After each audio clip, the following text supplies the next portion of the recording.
Bienvenue Stop Invest, la chaîne des tops d'investissement. Ici, on parle essentiellement d'entreprises de qualité. On a parlé de Stellantis tantôt tout à l'heure, notamment avec la révision ici des attentes pour cette année-ci. On va revenir à peu près sur un point que je considère, un point très important. On va étudier l'environnement concurrentiel des entreprises exerçant dans le secteur automobile. Pourquoi? Parce que c'est intéressant. Ça nous permettra ici de pouvoir déterminer si une entreprise a un avantage concurrentiel et comment est-ce que l'entreprise exerce cet avantage concurrentiel-là. OK? Donc, on va utiliser les 5 forces de porteur. Pour ceux qui ne savent pas, je vous renvoie sur cette vidéo-ci, ainsi que sur celle qu'on a fait précédemment. Pour ceux également qui sont sur le segment automobile, comme je l'ai dit tantôt mentionné sur la vidéo concernant Stellantis précédemment, la situation actuelle n'est pas étonnante, d'accord? Automobile. Voilà. Attendez, qu'est-ce que je raconte? Automobile. Parfait. Donc, vous remarquez ici, on a fait une analyse sectorielle en janvier 2023, en octobre 2023, en avril 2024. Là, en avril 2024, on a parlé des détaillants. Allez écouter les 3 vidéos en ordre. Vous allez voir à peu près, posez-vous les questions par rapport à la situation actuelle. Est-ce qu'on n'avait pas déjà des informations? Voilà, ces vidéos-là sont disponibles. OK?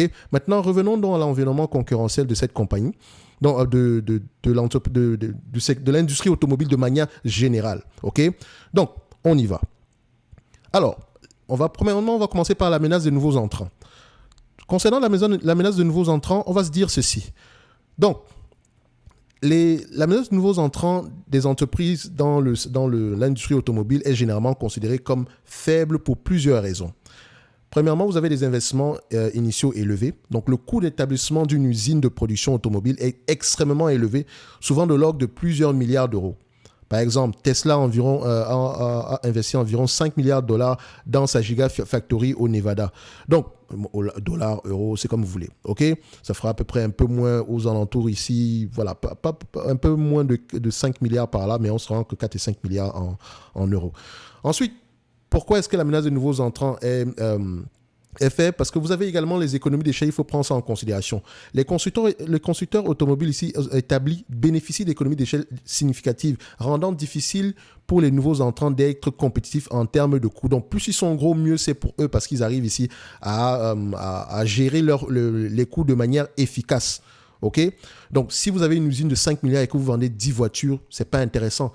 À partir de quel niveau vous commencez à être rentable, il faut absolument que les volumes soient élevés. Donc, ensuite, vous avez une réglementation qui est stricte. L'industrie automobile est soumise à des réglementations strictes en matière de sécurité et d'environnement, ce qui augmente les coûts de conformité pour les nouveaux entrants. Ensuite, vous avez la fidélité à la marque. Donc, les consommateurs ont tendance à être fidèles aux marques automobiles établies, ce qui rend difficile pour les nouveaux venus de gagner des parts de marché. Parfois même, la fidélité aux marques est même parfois très liée au patriotisme ici. Notamment, les Allemands vont préférer les Allemandes, les Français vont préférer les Françaises, les Américains vont préférer les Américaines, les Chinois vont préférer les Chinoises, et ainsi de suite. Après, il y a quelques véhicules ici qui arrivent à se vendre à l'international ici. Mais voilà, par exemple, si vous arrivez en Amérique du Nord, il n'y a pas de Peugeot, pas de Citroën, ni ce genre de choses-là. Ce n'est pas que ce sont des mauvaises voitures, mais dans l'environnement ici géographique, ça ne marche pas. OK? Donc, peut-être qu'on peut avoir des Citroën ou bien des Peugeot, mais sous d'autres appellations. Je ne dis pas que ça n'existe pas, mais voilà, sous d'autres appellations. Donc, cependant, vous avez quand même l'émergence ici des voitures et des véhicules électriques qui ont légèrement ouvert le marché. D'accord? Donc, l'émergence des véhicules électriques a légèrement ouvert le marché à de nouveaux acteurs comme Tesla, NIO, BYD, etc. Mais ces cas-là restent rares. OK? On continue. Maintenant, on va parler de la menace de produits de substitution. OK? Donc, nous avons ici l'automobile, d'accord? Les voitures, de manière générale. Est-ce que nous avons des alternatives à l'automobile en tant que particulier? La réponse est bien évidemment oui. Donc, la menace de substitution ici est modérée. Quand on dit modérée, elle est ni faible ni élevée. Ça dépend des conditions. OK? Donc, vous avez le transport en commun. Dans les zones urbaines, les transports en commun, donc à savoir le bus, métro, train, peuvent être une alternative viable aux voitures personnelles. Vous avez également les services de mobilité partagée. Donc, les services comme Uber, Lyft ou le covoiturage offrent des alternatives à la possession d'une voiture, en particulier pour les jeunes générations. Vous avez également les vélos et trottinettes électriques pour les courts trajets en ville. Donc, ces modes de transport gagnent en popularité. Vous avez également ici le travail à distance. Donc, cette tendance croissante au télétravail réduit le besoin de déplacement quotidien pour certains travailleurs. Certains n'éprouvent pas le besoin de posséder une automobile. Donc, de telle sorte que, oui, s'ils veulent se déplacer, ils vont peut-être prendre un VTC ou ils vont prendre ici des transports en commun. Surtout les jeunes générations, je précise maintenant, si vous êtes dans un environnement familial, il faut parfois vous êtes obligé de prendre une voiture. Alors, on continue. Maintenant, on va parler du pouvoir de négociation des acheteurs. Parce qu'on vend bien à quelqu'un. Est-ce que l'acheteur en question a un pouvoir de négociation? Le pouvoir de négociation aussi des acheteurs dans l'industrie automobile est généralement considéré comme modéré. Le choix, pourquoi est-ce que c'est modéré? Parce que, on a un choix important. Ça, c'est d'abord à l'avantage du consommateur. Donc, les consommateurs ont un large choix de marques et de modèles, ce qui leur donne un certain pouvoir. D'accord? Ensuite, l'information est disponible. Internet permet aux acheteurs d'être bien informés sur les prix et les caractéristiques des véhicules. Le coût de changement est également faible. Les consommateurs peuvent facilement changer de marque lors de l'achat d'une nouvelle voiture. Maintenant, cependant, le pouvoir de négociation est limité par la différenciation des produits. Les constructeurs s'efforcent de différencier leurs produits par le design, la technologie, l'image de marque, parfois même l'utilité. Ensuite, vous avez également le coût élevé du produit. Donc, l'achat d'une voiture reste un investissement important pour la plupart des consommateurs, limitant ainsi leur flexibilité. Idéalement, et surtout à ce niveau, c'est important, quand le pouvoir de négociation des acheteurs est modéré, on va se dire que c'est un business juste correct. On aimerait que le pouvoir de négociation soit faible. D'accord? Ferrari, par exemple, le pouvoir de négociation des acheteurs est faible. Les menaces, les barrières à l'entrée également sont faibles. Les menaces de produits de substitution également sont faibles. Donc déjà, ces trois niveaux-là vous permettent de voir que Ferrari est un animal différent. Donc, on continue. Maintenant, on va parler du pouvoir de négociation des fournisseurs. Parce que pour à peu près avoir une voiture qui roule, il a bien fallu qu'on assemble, il a bien fallu qu'on achète de la matière première ou bien qu'on fasse appel à des fournisseurs, ne serait-ce que pour les roues, les jantes, le moteur ou bien les sièges, ce genre de choses-là. Et donc, est-ce qu'on a la possibilité est-ce qu'on a la possibilité d'influencer les prix de ces produits, nous, en tant que constructeurs? Donc, Stellantis va voir son fournisseur, il dit, oh, je veux que vous baissiez le prix sur telle ou telle chose. Ça dépend. OK, on va voir pourquoi est-ce que ça dépend. Donc, le pouvoir de négociation ici des fournisseurs dans l'industrie automobile est généralement modéré. On peut se dire également que pour Ferrari, de manière générale, ça sera modéré. Parce que Ferrari a besoin d'équipements de qualité et donc, vu qu'elle n'a pas envie de changer de fournisseur, etc., on va souvent se dire que ça va dépendre des situations. Donc, ce pouvoir-là sera également modéré pour Ferrari. Donc, pourquoi on dit que c'est modéré? Premièrement, vous avez la concentration des fournisseurs. Certains composants clés, comme les semi-conducteurs, sont fournis par un nombre limité d'entreprises, leur donnant un certain pouvoir de négociation. Je ne dis pas que c'est le cas, hein, mais imaginez aujourd'hui que on mettait plutôt, on avait plutôt, c'est un peu comme quel type on a quel type de produit comme ça? Ça ne me vient pas en tête directement, mais surtout au niveau des semi-conducteurs, des technologies aussi avancées, ça peut être assez problématique pour les compagnies automobiles de se fournir. Vous avez vu qu'il y avait une pénurie de semi-conducteurs dernièrement. Okay? Ensuite, on prend ici en considération l'importance des composants. Les constructeurs dépendent de fournisseurs spécialisés pour des technologies critiques. Par exemple, les batteries pour les véhicules électriques. Et donc, parfois, on n'aimerait pas changer aussi facilement. Surtout que, comme je l'ai dit tantôt, la régulation étant très contraignante, on ne peut pas s'autoriser ici à mettre une voiture qui a des défauts sur la route, même si ça arrive. Mais maintenant, le problème, c'est que si ça arrive, ça aura un impact sur la perception de valeur de la marque. Et en supplément de ça, vous aurez affaire à des rappels qui coûtent énormément d'argent, peut-être même également des procès. Donc, c'est très dangereux de changer de fournisseur. Très souvent, on va garder le même fournisseur, surtout s'il est fiable. Ensuite, vous avez le coût de changement. Changer de fournisseur, comme je le disais tantôt, peut être très coûteux et prendre du temps pour les constructeurs. Cependant, le pouvoir de négociation des fournisseurs est limité par le volume d'achat important. Les grands constructeurs achètent en grande quantité, ce qui leur donne un pouvoir de négociation. Donc, ils se tiennent. Les menaces d'intégration verticale, parfois, les constructeurs peuvent menacer de produire eux-mêmes certains composants. Vu qu'ils sont assez costauds, ils représentent un assez gros volume. C'est pour ça, par exemple, si une entreprise comme Forvia vous intéresse, qui est le client le plus important de Forvia? Et à partir de là, dites-vous que si le client le plus important de Forvia a des problèmes, Forvia va également rencontrer des difficultés.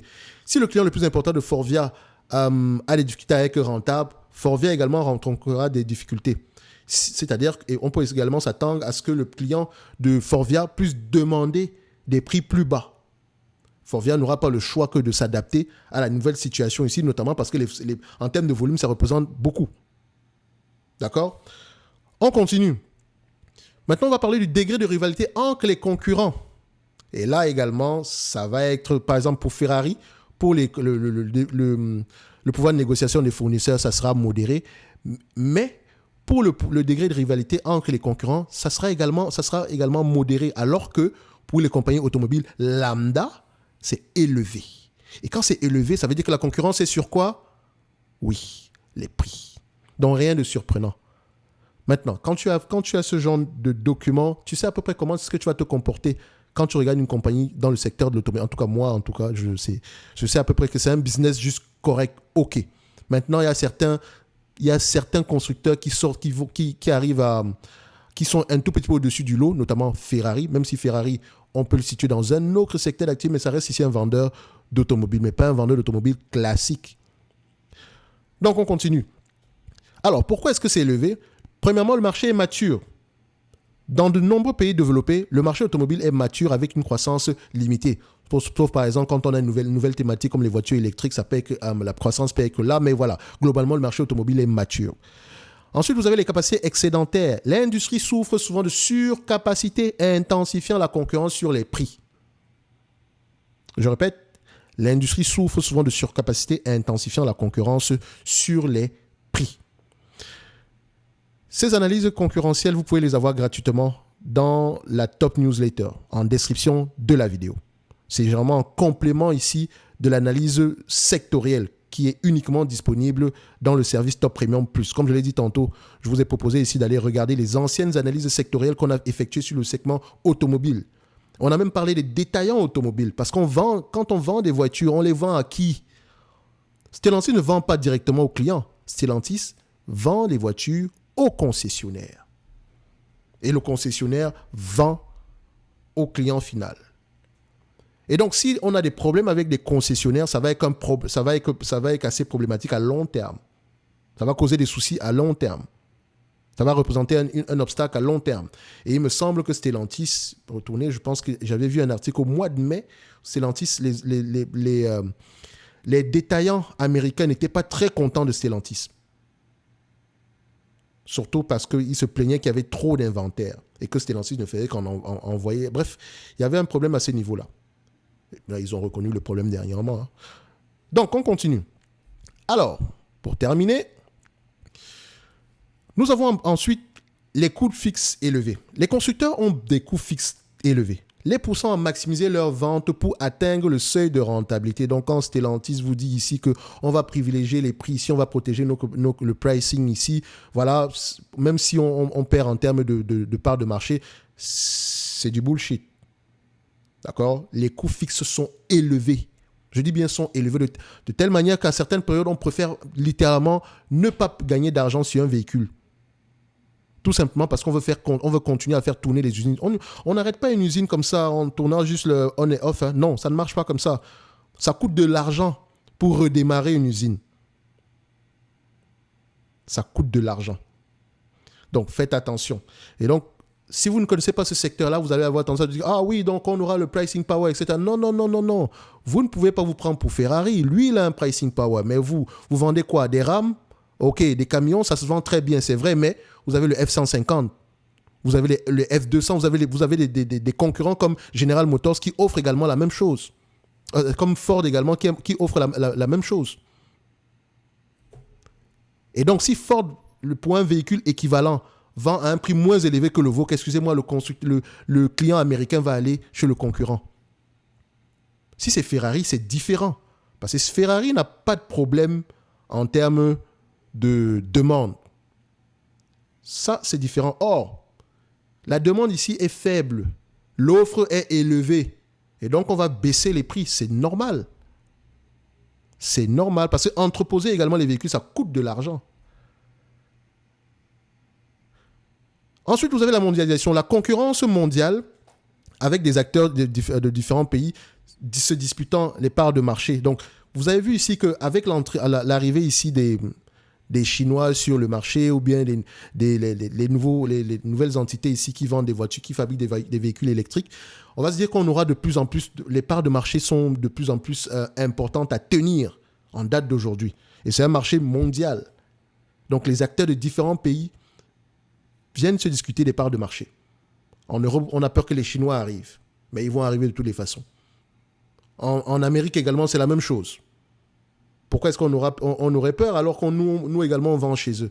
Non, ce n'est que normal. C'est une question de coût de production. Et donc, c'est à nous de baisser nos coûts de production. Et donc, ça demande encore un repositionnement même de nos usines.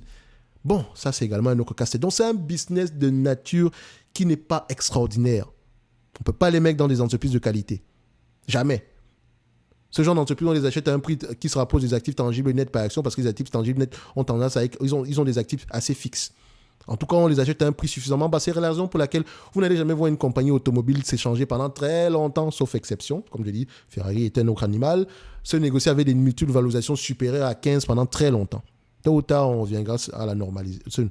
Ça reste encore cyclique, on reviendra avec des multiples ici normalisés. Ensuite, vous avez l'innovation technologique. D'accord? En termes d'innovation technologique, excusez-moi, on revient ici. Voilà. Donc, la course à l'innovation, à savoir véhicules électriques, conduite autonome, intensifie la concurrence. Par exemple, en 2023, les 5 premiers constructeurs mondiaux de d'automobiles, Toyota, Volkswagen, Hyundai, GM et Stellantis, ne représentaient qu'environ 50% des ventes mondiales, illustrant la fragmentation du marché et l'intensité de la concurrence. C'est un marché difficile. Et donc, comme je disais tantôt, quand j'ai une compagnie dans le secteur de l'automobile, je dois me dire que, le degré de rivalité entre les concurrents est élevé. Et la concurrence est essentiellement basée sur les prix. Ensuite, les fournisseurs, on n'a pas énormément de pouvoir le pouvoir de négociation dépend du matériel en question. OK? Si c'est semi-conducteur, on aura un pouvoir de négociation moins élevé. Si par exemple, ce sont prenons un exemple simple, hein, si on parle ici d'une vis lambda, on peut se dire que bon, on peut récupérer ça partout. Enfin, ça, c'est une façon de parler. Mais dites-vous ici que le pouvoir de négociation des fournisseurs est modéré. Concernant les acheteurs, c'est également modéré. Ça dépend des conditions. Concernant la substitution, c'est également modéré. Mais comme je l'ai tantôt dit, si on prend donc le même exemple sur Ferrari, nouveaux entrants, c'est faible, comme tout le monde. Menace de produits de substitution, c'est extrêmement faible, d'accord? Pouvoir de négociation des acheteurs, extrêmement faible. L'offre est plus élevée, la demande est plus élevée que l'offre chez Ferrari, au point où on se permet même de sélectionner les clients. Ensuite, le pouvoir de négociation des fournisseurs est modéré. Vu qu'on ne recherche que la qualité auprès de Ferrari, on va se dire ici qu'on garde généralement ici des bonnes relations avec nos fournisseurs. Ensuite, vous avez ici l'intensité, le degré de rivalité entre les concurrents. La concurrence dans le segment comme Ferrari, certes, elle est basée sur les prix, mais la marque a également un pouvoir, la désirabilité de la marque également compte énormément, de telle sorte que certaines personnes vont préférer uniquement Ferrari pour le nom Ferrari. Juste pour ça, ils pourraient être capables de payer un premium. Donc Ferrari ne s'amuse pas à baisser les prix parce que le concurrent a le même niveau, a le même type de véhicule sur le marché. Non, le prix va même peut-être augmenter. Les prix ne baissent pas là-bas. On n'accorde pas des subsides ou bien ce genre de choses-là. Non, on ne baisse pas les prix. Alors que, sur Stellantis, vous avez encore vu, on va baisser les prix. Et c'est comme ça avec tout le monde, tout le secteur automobile. Ce n'est pas un business extraordinaire. OK? Mais, dépendant du prix, ça peut être un bon investissement. Et comme je l'ai dit tantôt, vous connaissez déjà mon avis sur Stellantis. J'ai fait une autre analyse dessus précédemment et mon analyse ne change pas par rapport à Stellantis. On l'a pris ici avec des marges très peu élevées, donc en moyenne par rapport au secteur d'activité, mais en vous disant également qu'on a pris à peu près 180 milliards. Donc Stellantis doit protéger à peu près sa top line. C'est important. Donc voilà. Si vous avez du Stellantis et que vous vous basez uniquement sur le dividende, le revenu, vous remarquez encore une fois de plus que ce n'est pas ça qui fait un investissement à long terme. Parce que là, présentement, vous serez peut-être en train de paniquer alors que ce n'est peut-être ça ne change même rien du tout. Entre $15 et $12, il n'y a pas une grosse différence. Est-ce que Stellantis va mourir? Non. Je prends l'exemple de Stellantis parce que j'ai parlé de Stellantis ici tantôt tout à l'heure. Je pourrais dire la même chose pour Volkswagen, pour Mercedes, etc. Ça sera à peu près le même raisonnement. Donc, en description de la vidéo, vous avez la Top Newsletter. Donc, en passant par le service Top Premium Plus, ça vous enverra sur une page ici. Vous allez voir ici la Top Newsletter en bas de page. Donc, pour ceux qui veulent apprendre à analyser les compagnies, vous avez le pack du débutant.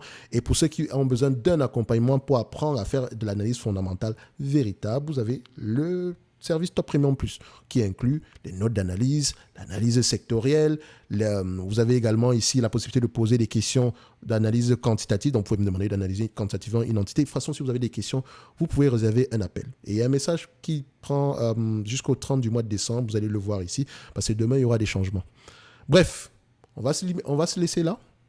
Et donc, on va se dire que prochainement, si je veux investir dans une compagnie automobile, en termes de pondération dans le portefeuille, il faut toujours être prudent. Ce n'est pas une entité qui a un revenu récurrent. Ça dépend des conditions. Et généralement, et ça c'est très bien, ce genre d'entreprise, on les achète uniquement quand tout va mal. Suivez mon regard. En fait, ce n'est pas le moment de paniquer sur ces genres d'entreprises. C'est le moment de commencer à rechercher les opportunités dans cette industrie-là. Je ne vous dis pas ici que ça va se relever demain après. Je ne sais même pas quand est-ce que ça va se relever. Ce n'est pas ça le plus important. Il faut privilégier les entités qui ne perdent pas l'argent, qui sont le moins endettées possible. Ceci n'est que mon avis et non un conseil d'investissement. Comme d'habitude, je me réserve pleinement le droit de me tromper. En description de la vidéo, vous avez l'ensemble des services de Top Invest et nous, on se donne rendez-vous sur les prochaines vidéos. Merci, au revoir.